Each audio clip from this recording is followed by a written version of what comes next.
Good morning, everyone. Here's my final year project, Design Improvement of Feeding Conveyor in Rubber Machinery Industry. I'm Shengjian Wang, and my supervisor is Professor Bill McBride. Okay, let's start it. Here's the agenda for today. First, introduction of the feeding conveyor. What is the feeding conveyor used for? Why we design improve it? And second, I'll display the mechanical design of the feeding conveyor and showing some detail for how it's designed. And as a design engineer, what should I pay attention to during the design process? Then I'll briefly introduce some parts of the model selection in the feeding conveyor. And finally, I'll discuss about the practical application of this project in engineering and what benefits that the project brings to the design engineers.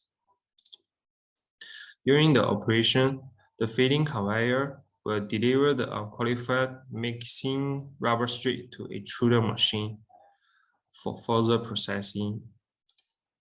When the rubber strip gets on the conveyor, the compacting device can prevent the strip from slipping, and the metal detector will detect the metal in the strip. Once metal is detected, the marking mechanism can mark the position. At the same time, the cantilever frame will move to the lowest position, and the rubber strip gets out of the feeding conveyor to remove the strip.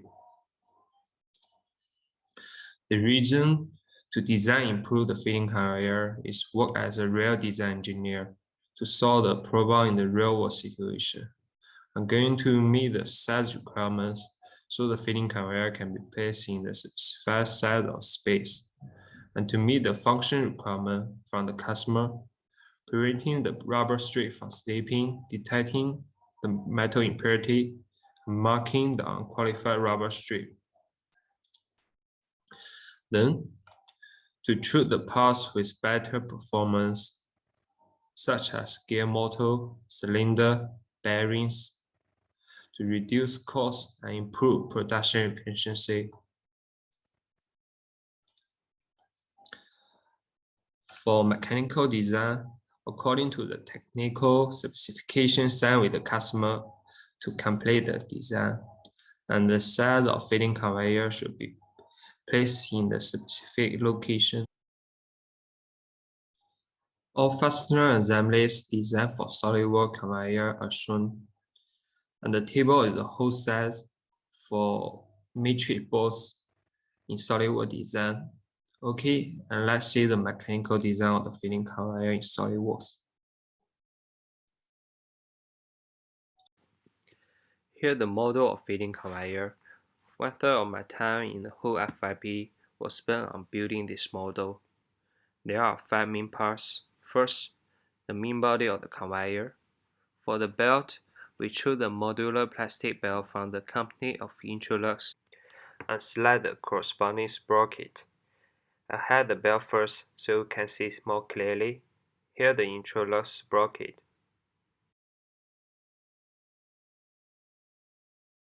And the gear motor transmits the power to the conveyor through the driving square shaft and the sprockets, and the conveyor can drag the mixing rubber strip forward.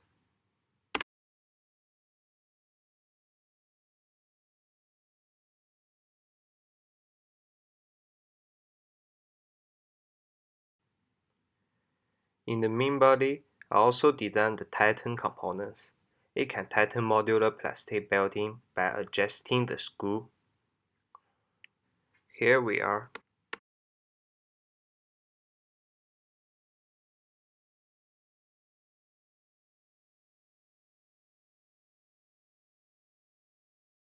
And next, I'm going to show the compacting device.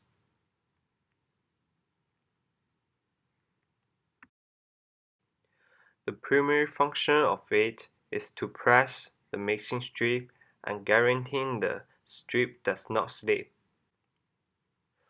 The cylinder drives the pressure rule to exert a certain pressure on the strip through the swing arm and the rotating shaft.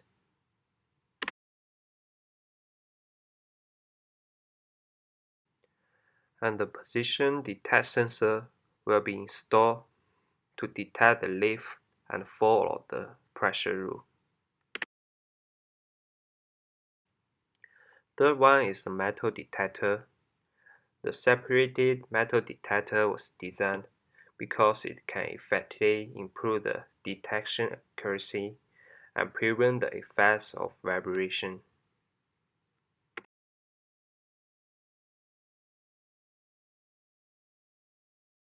Next, I'll show the marking mechanisms.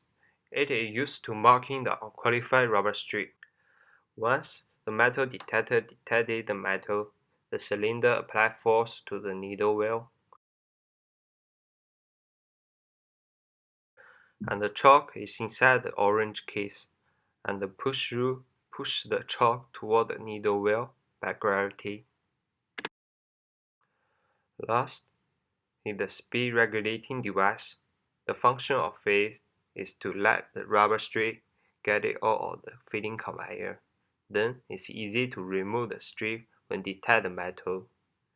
And during the normal operation, it also can maintain a certain tension of the mixing strip and adjust the speed of conveyor to match the extruder to eat the rubber strip. Here we can see the cylinder drag the ruler table to maintain a certain tension of the mixing strip, and the tilt sensor will be installed at the end of the ruler table to detect the strip's transportation and adjust the conveyor speed. And here the 2D drawing for compacting device assembly, and with the help of drawings and the bill of material, the assembly workers can easily assemble each part, and every part in the BOM list also generates its corresponding drawings, like the part 8.2, swing arm, item number 6. I'm now going to show the 2D drawings of the swing arm. Here we are. This shows every detail of the dimensions of the part. The designer name, the material of the part, and the part name, and the technical requirement. 1. Remove the oxide skin of the part. 2. Remove the surrounding burrs. And here are all for the model design part. Then, as a design engineer, selection is very important. Not only the part selection, but also the material selection, transmission component selection, design calculation, and so on. Here, I will introduce the three main parts I use in the feeding conveyor: the gear motor from SEW, the air cylinder from Fisto, and the bearing from SKF. To choose a right gear motor, you need to based on these parameters: conveyor design linear speed, operating linear speed, the width of rubber strip, and the thickness of rubber strip. According to the SW selection instructions, there are 7 steps that need to be determined: the load, gear unit reduction ratio. I need to determine the power of gear motor, SW service factor, the type of gear motor, mounting position, and the gear motor accessories. In this process, we can first determine the power by theoretical method, which are around 1.8 kilowatts, and then determine it by experimental method for double check. This is the experimental method to get the power which is around 1.3 kilowatt, and the figure shows the current diagram in the case of without any load. All of this data are getting from the commissioning engineer. By comparing the calculated value and the experimental method, the figure shows the closest gear motor, which is 2.2 kilowatts. And here are the gear motor type code and the 3D CD model that are used in the SolidWorks design. For air cylinder selection, the procedure is follow the 5 steps: determine the stroke function, the type of cushioning, theoretic force, and the piston diameter. Here are 3 Festo standard cylinder and the position diagram, all of which are linear and rotational motion controlled by the air source. For bearing selection, the UCSC208 bearing unit is mounted in the 2 sets of driving shaft. To select the correct bearing, required to do the load analysis, determine the ball size and installation method. Then it can find in the selection instruction book. This project is bound on the feeding conveyor standard, design, selection, assembly, transportation, and maintenance. And the outcome of this project will contribute to the design and development of the existing feeding conveyor and guide the design engineers to correct selection work.